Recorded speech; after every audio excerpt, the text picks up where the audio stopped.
Hello student, welcome to selection coaching. आपका अपने channel selection coaching में मोस्ट वेलकम करते हैं स्टूडेंट। तो ये जो इम्पोर्टेंट क्लास चल रही है चैप्टर वाइज में करवा रहा हूँ बच्चों। तो ये चैप्टर वाइज का जो आप समझते हैं ये गुणनखंड का ये देख रहे हैं आप, फैक्टर के सारे डिपेंड क्वेश्चन हैं। तो इस क्वेश्चन आपके एग्जाम में ज़रूर एक क्वेश्चन देखने को मिलेगा और पिछले बार जो आया था क्वेश्चन इस पर आया हुआ था। जहाँ तक मुझे याद है 640 शायद था, उसमें कह रहा था अभाज्य गुणनखंड क्या होगा। ठीक है, कोई भी नंबर दे सकता है, इससे डिपेंड नहीं करता। बस आपको देखना है इसके टॉपिक मेन क्या निकालना था। अभाज्य गुणनखंड या गुणनखंड बोल सकता है, या उभयनिष्ठ गुणनखंड बोल सकता है, या उभयनिष्ठ अभाज्य गुणनखंड बोल सकता है, या गुणनखंडों की संख्या। तो जितने टाइप क्वेश्चन बन सकते हैं गुणनखंड पे, उस पे हम एक एक क्वेश्चन लिए हैं। तो आपके लिए बहुत इंपॉर्टेंट साबित होने वाला है। तो वीडियो को अंत तक देखिएगा, हम लोग क्वेश्चन को सॉल्व कर रहे हैं। चलिए देखते हैं फर्स्ट क्वेश्चन कैसे सॉल्व होगा। यहाँ से गुणनखंड निकालने हैं। तो गुणनखंड आपको निकालना है, आपको पता है। अगर इसका निकालना है 64 का, तो आपको पता है कैसे निकालते हैं। ये आपको पता है कि हम स्टार्ट, जिसको नहीं आता वो सीख जाएगा। पहले क्या करेंगे, एक से सारी संख्या कटती है। कहेंगे सर 1 से 64 कट जाएगा, तो सर 1 लिख लेंगे। 2 से भी सर 64 कटेगा, 2 से भी लिख लेंगे। अब कुछ बच्चे कहेंगे सर 3 से भी करेगा, लेकिन रुक जाना है, 3 से नहीं करेगा क्योंकि अंकों को जोड़ लो। 6 4 10, 10 तो 3 से कटता नहीं, इसीलिए 64 भी 3 से नहीं कटेगा। तो 3 से ये नहीं कटेगा, फिर 4 से तो कटेगा, 5 से तो नहीं कटेगा, 6 से इसलिए नहीं कटेगा क्योंकि ये 3 से नहीं कट रहा है बच्चों। जब 3 से नहीं कटेगा तो 6 से नहीं कटेगा। फिर हम कहाँ जाएंगे, 7 8, 8 से ये कट जाएगा। ठीक है, अब 8 के बाद 9 से नहीं कटेगा, 10 से नहीं कटेगा, फिर 12 से डायरेक्टली कटेगा। कहाँ से कट जाएगा, 12 से डायरेक्टली कट जाएगा। फिर आपके देखेंगे 12 के बाद 12 से कटेगा क्या, नहीं कटेगा। क्योंकि 12 से इसलिए नहीं कटेगा क्योंकि ये 3 से नहीं कट रहा है, तो इसलिए 12 तो 3 में समाहित है। ऐसे आप चेक करेंगे, गलती हो जाती है ऐसे, है ना। फिर ऐसे आगे बढ़ते जाइए, 12 के बाद 13 14, 14 से भी नहीं कटेगा क्योंकि 7 आ जा रहा है। फिर 14 के बाद 15, 15 से बिल्कुल नहीं कटेगा क्योंकि 5 आ जा रहा है और 3 आ जा रहा है, सिंपल से नहीं कटेगा। 15 के बाद 16, 16 चौको 64 होता है। हिल गया है क्या जी, सही था। देखो, तो इसका मतलब आपको ये समझ में आ गया है कि ये भी किससे कट जा रहा है, 16 से कट गया। ठीक है, अब 16 से कटने के बाद फिर किससे काटेंगे, 16 के बाद तो क्या 17 से, 18 से, 19 से, 20 से नहीं कटेगा। अब ऐसे करते जाएंगे तो डायरेक्टली 32 से ये कटेगा। आपको फिर इसके पहले भी चेक कर लेना, कोई ऐसा नंबर तो है क्या इसको काट सकता है, बिल्कुल ऐसा कोई नंबर नहीं है। फिर डायरेक्टली ये 64 से फिर कट जाएगा। ऐसे सोचेंगे तो बिल्कुल आसानी से क्वेश्चन को सॉल्व कर पाएंगे। उसके बीच में अगर कोई नंबर आ रहा है तो अभी सोच सकते हैं आप, ठीक है, क्योंकि इसके बाद कोई अगर नंबर होगा तो बिल्कुल आपको आंसर आएगा, बट नहीं है ऐसा कोई नंबर। ठीक है, इसलिए हमारा यही हो जाएगा। तो गुणनखंड कौन कौन से होंगे आपके ऑप्शन में वहां रहेंगे, 1 2 4 8 16 32 64, ये ऑप्शन आपको चुनना है वहां एग्जाम में। ठीक है ना। फिर ये सेकेंड क्वेश्चन करते हैं। इसमें हमें क्या निकालना है, एक इंपॉर्टेंट पॉइंट समझना है, इंपॉर्टेंट पॉइंट समझना है। अभाज्य गुणनखंड, क्या अभाज्य गुणनखंड। देखिए इसका ये सेकंड क्वेश्चन है ना। सेकंड क्वेश्चन में क्या कहता है, अभाज्य गुणनखंड का मतलब प्राइम फैक्टर की बात कर रहा है। प्राइम फैक्टर कैसे निकालते हैं वो हम लोग सीखेंगे। तो 600 आप लोग को जैसे एलसीएम निकालने वाला देखे होंगे बचपन में, बहुत अच्छे सीखे हैं। बचपन तो अभी आपको चल ही रहा होगा। सही रूप में देखा जाए तो मेरे कहने का मतलब तीसरी चौथी में, तो तीसरी चौथी में आप देखे होंगे 664 का कैसे आप फैक्टर करते हैं। ठीक है, ऐसे करते थे सिंपल सा। सबसे पहले आप 2 से ही काटते थे। अभाज्य, आपको ध्यान रखना है सिर्फ अभाज्य संख्या को ही चुनना है। कहने का मतलब 2 लेना है, फिर 3 लेना है, फिर 5 लेना है, 5 के बाद 6 नहीं लेना है, फिर डायरेक्टली 7 लेना है। अभाज्य संख्या से ही काटना है, ऐसे कहने का मतलब है। तो देखिएगा, तो 2 से काटेंगे तो ये 3 आ जाएगा, 2, फिर 2 से काटेंगे, फिर 2 से कट रहा है तो आसानी से काटेंगे। 2 से कटने का नियम क्या है, 0 अंतिम में है इसलिए देखेंगे, तो 160 हो जाएगा। फिर 2 से काटेंगे तो 8 आ जाएगा, फिर 2 से काटेंगे 40 आ जाएगा, फिर 2 से यहाँ 20, यहाँ 10, 5 5। तो अगर आप देखें तो यहाँ सारी संख्याएं क्या हैं, सारी संख्याएं सिर्फ अभाज्य संख्या है। सिर्फ क्या है, अभाज्य संख्या है, और अभाज्य संख्या होना चाहिए। और यही आपके एग्जाम में पूछता है, और यही आपके पेपर में आपके जाके देखो 2020 के पेपर में इसी टाइप का क्वेश्चन एक है, 4 ऑप्शन में थे, आपको वहां चुनना था। तो अब यहाँ तुरंत ऐसे लिख देंगे, 2 गुणे में यहाँ लिखेंगे, लेकिन आपके एग्जाम में गुणे में होता है।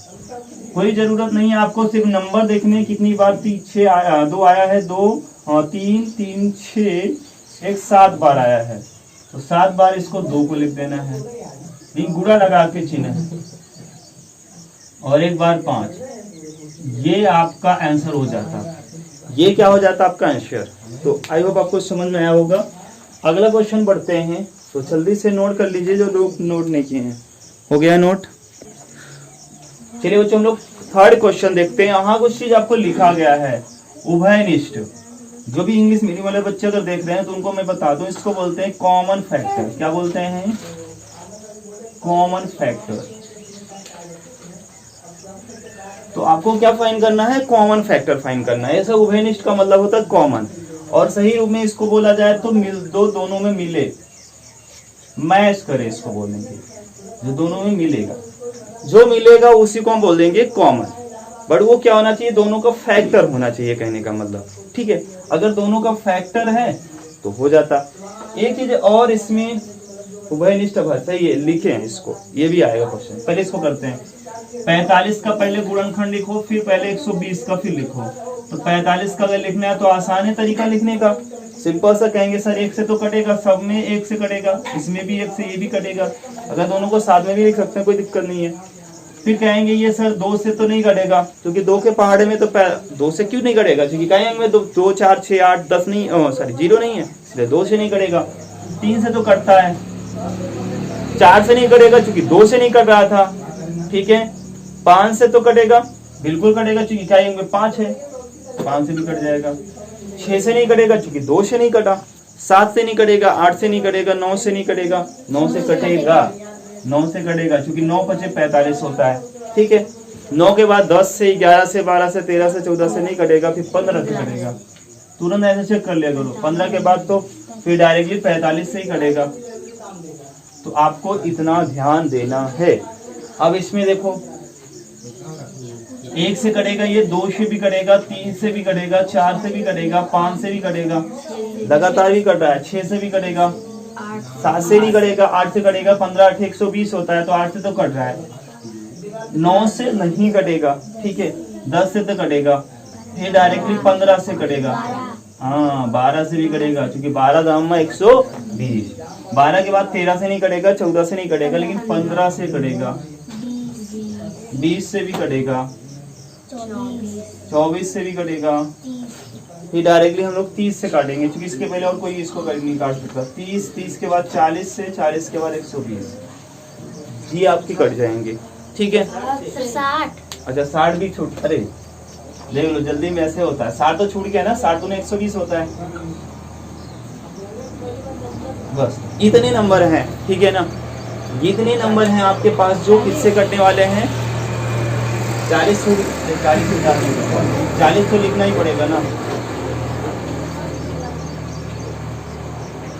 इतने नंबर आपके पास हैं जो किसको काटेंगे, 120 को काटेंगे। तो काफी लॉन्ग है, बट हमें ये नहीं देखना है कितना है। अगर आपसे ये पूछा होता कितने गुणनखंड हैं इसके 120 के, तो इसके हम लोग शॉर्टकट तरीका देखेंगे। बट ये आपको अगर ये कौन से गुणनखंड है, तो इतना बड़ा तो आपके एग्जाम में पूछने वाला नहीं है, क्योंकि इतना बड़ा वो आपको लिख नहीं सकता, ठीक है। बट ये पूछ सकता है 45 जैसे पूछ सकता है कौन कौन से इसके गुणनखंड हैं। लेकिन हाँ एक क्वेश्चन जरूर इससे बना सकता है कि इसके उभयनिष्ठ कॉमन फैक्टर क्या है, जो दोनों में कॉमन हो। चलिए देखिए, कॉमन का मतलब यहाँ हम लिखे हैं मिले, जो दोनों में मैच करे। तो मैच क्या कर रहा है? कहेंगे सर दोनों में 1 मैच कर रहा है। फिर क्या मैच कर रहा है? तो कहेंगे सर 3 मैच कर रहा है। फिर अब सोचो 5 भी तो कर रहा है। अब देखो आगे 5 के बाद अब कोई कर रहा है क्या? 15 कर रहा है। 15 के आगे अब कोई नहीं कर रहा है। सिर्फ कितने लोग कर रहे हैं? तो हम इसको लिख सकते हैं, कॉमन फैक्टर में लिख दे रहा हूं, उसका मतलब होता ही आप समझ गए हो, उभयनिष्ठ गुणनखंड, ठीक है। तो कौन कौन सा हुआ? 1 हुआ, 3 हुआ, 5 हुआ और 15 हुआ। इतने होंगे। तो आपसे ये क्वेश्चन कर सकता है, तो बिल्कुल अलर्ट रहिएगा। जितने भी टाइप हो रहा है मैं सब लेके चल रहा हूँ, आपको कहीं घूमना नहीं है, बिल्कुल आप समझ जाएंगे। एक एक निचोड़ बता दे रहा हूँ कितने क्वेश्चन बनेंगे। तो इसको आप जरूर लिख लीजिएगा, फिर हम लोग क्वेश्चन नंबर 4 करने वाले हैं, ठीक है। चलिए देखते हैं क्वेश्चन नंबर 4। इसमें क्या निकालना है बच्चों, ध्यान से देखिएगा। इसमें आपको मैं इसको बताऊं तो कॉमन प्राइम फैक्टर, क्या प्राइम फैक्टर की बात कर रहा है। तो इसमें समझना है कॉमन प्राइम फैक्टर की बात कर रहा है। पहले तो कॉमन होना चाहिए, कॉमन का मतलब मैच करना चाहिए, फिर वो दोनों अभाज्य भी होने चाहिए। इसका मतलब हमको क्या निकालना है, पहले फोकस करना है आपको सिर्फ अभाज्य गुणनखंड करने, और ऊपर हम लोग सीख चुके हैं कि अभाज्य गुणनखंड कैसे करते हैं, तो उसी को यूज करेंगे। पहले हम लोग 60 का एक तरफ करेंगे, फिर 120 200 का करेंगे, और फिर देखेंगे दोनों में मैच क्या कर रहा है, वही हमारा आंसर होगा। 2 से डिवाइड कर दीजिए, यहाँ 30 हो जाएगा, 2 से 15, 3 से 5, 5 1 5, तो यहाँ 2 से डिवाइड करेंगे 100, 2 से डिवाइड करेंगे 50, 25, 5 से डिवाइड करेंगे 5 5। तो ये तो आपका हो गया फैक्टर। क्या हो गया, फैक्टर।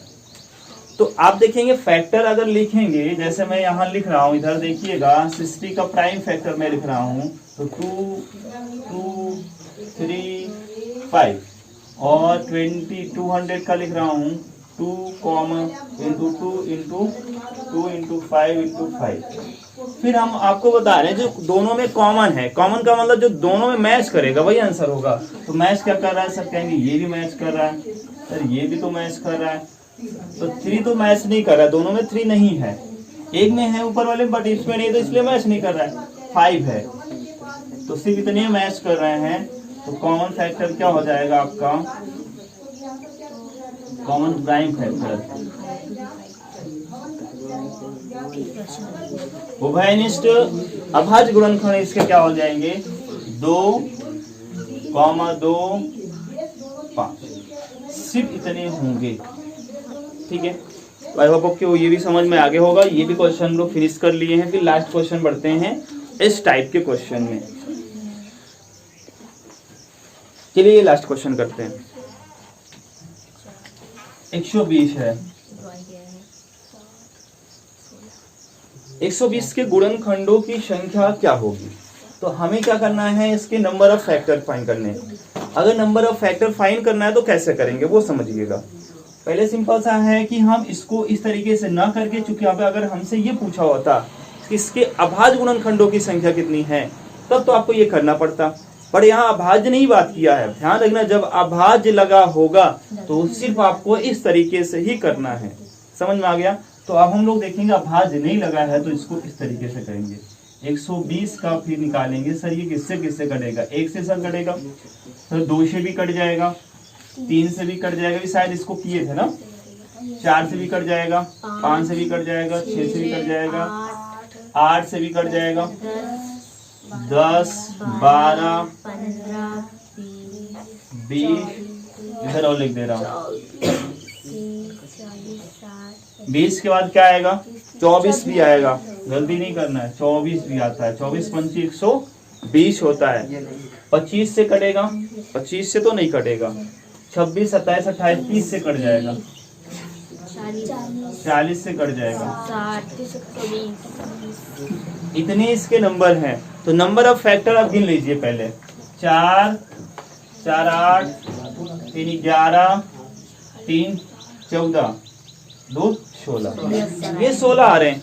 आप भी अपना काउंट कर लीजिएगा। देखिए इसको और तरीके से क्या करते हैं, इसका ट्रिक क्या है, सर इतना बड़ा क्या करेंगे हम, अगर नंबर में निकालने किस तरीके से क्यों करेंगे बताइए। इसको हम लोग आसान कर सकते हैं। चलिए आसान वाला हम लोग देखते हैं। तो आप कहेंगे पहले सर इसका फैक्टर करो, पहले हम आप कहेंगे इसको फैक्टर करो। फैक्टर क्या करेंगे, 2 60 आ जाएगा, 2 से काटेंगे तो 30 आ जाएगा, 2 से काटेंगे तो 15 आ जाएगा, 3 से काटिए 1, 5 से काटिए 1, इतना कर लेंगे।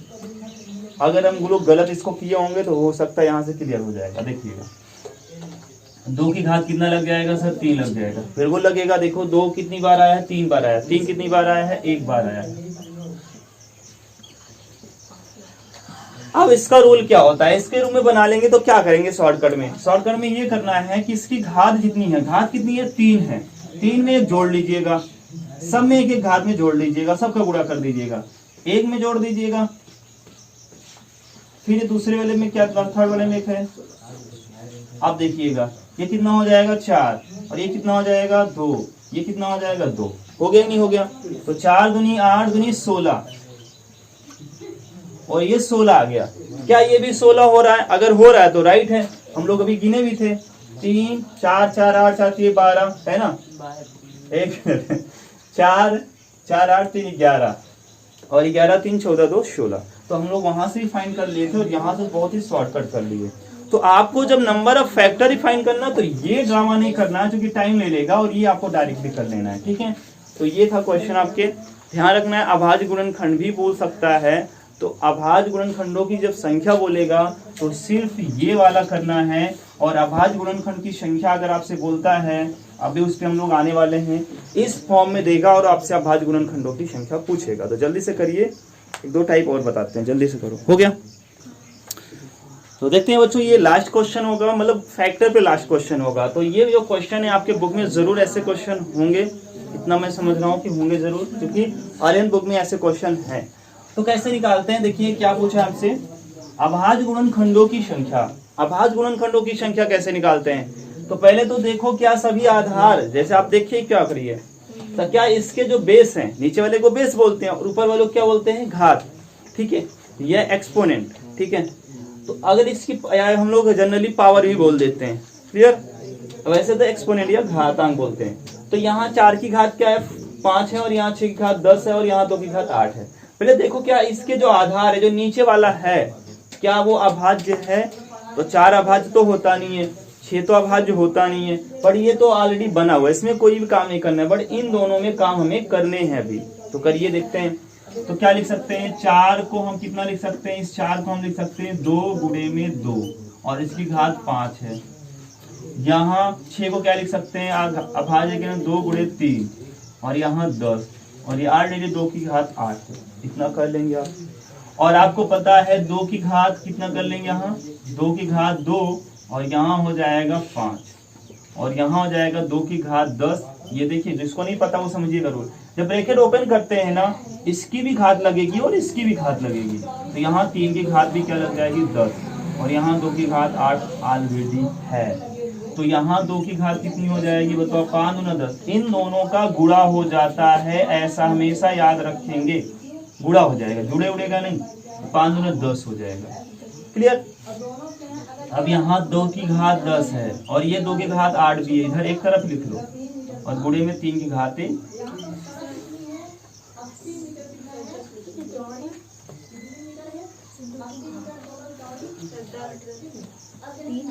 तो 3 की घात 10 सही, तो अच्छा यहाँ 8 है जी। ये वाला अगर लिखेंगे इस तरफ तो 8 ही तो है ना, इस तरफ 10 है, ठीक है ना। ये वाला जो 2 की घात 8 था ना, इधर लिखेंगे, ठीक है। अब समझिएगा, और आपको एक चीज बताएं, आपको हम बार बार फोकस करवाते हैं कि जब अगर आधार बराबर हो, आधार बराबर का मतलब देखो ये 2 है 2 है 2 है, तो आधार अगर बराबर हो, बेस इक्वल है, तो उसके एक्सपोनेंट या पावर ऐड हो जाते हैं, जुड़ जाते हैं। तो देखिए 2 है बराबर है, तो 10 10 8 तो जुड़ जाएगी, 10 10 20 से 20 7 28, 2 की घात 28 हो जाएगा, और यहाँ 3 की घात 10 है। इसका मतलब ये अभाज्य गुणनखंड की संख्या हम अब तो क्लियर प्रेजेंट तक पहुंच गए। कैसे पहुंच गए? और तो 2 कितनी बार आया होगा, 2 एक क्या है, प्राइम नंबर है, अभाज्य संख्या है, 28 बार आया होगा। कितनी बार? 28 बार। तो इसका मतलब अभाज्य संख्या कितनी होगी, 28 ये हो गई, 3 एक अभाज्य संख्या, 10 बार ये हो गया, मतलब 28 और 10 अगर घात को ही जोड़ ले तो हमारा आंसर हो जाएगा। तो इसका मतलब अभाज्य गुणनखंड की संख्या क्या हो जाएगी,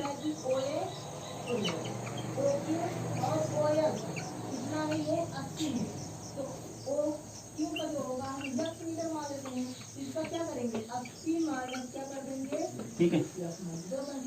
नंबर ऑफ प्राइम फैक्टर, देखिए नंबर ऑफ प्राइम फैक्टर अगर निकालना, देखिए ये क्या हो जाएगा, 28 + 10, इसको जोड़ लीजिए, घात को जोड़ना है, कितना हो जाएगा 38। ये आपका आंसर हो जाएगा। ऐसे क्वेश्चन में इस तरीके से करिएगा। मैं सारा कोशिश किया हूँ कि कवर कर लिया हूँ, लगभग सारे कवर हो गए हैं। अब उन क्वेश्चन को देखते हैं जो गुणज पे आधारित आते हैं, जो 2018 में पूछे भी गए हैं। ठीक है, तो बहुत ही सिंपल तरीके से हम लोग उसको सॉल्व कर सकते हैं। तो आइए हम लोग देखते हैं उस टाइप के क्वेश्चन के गुणज पे आधारित, और वो कल हम लोग देखेंगे कल के वीडियो में। ठीक है।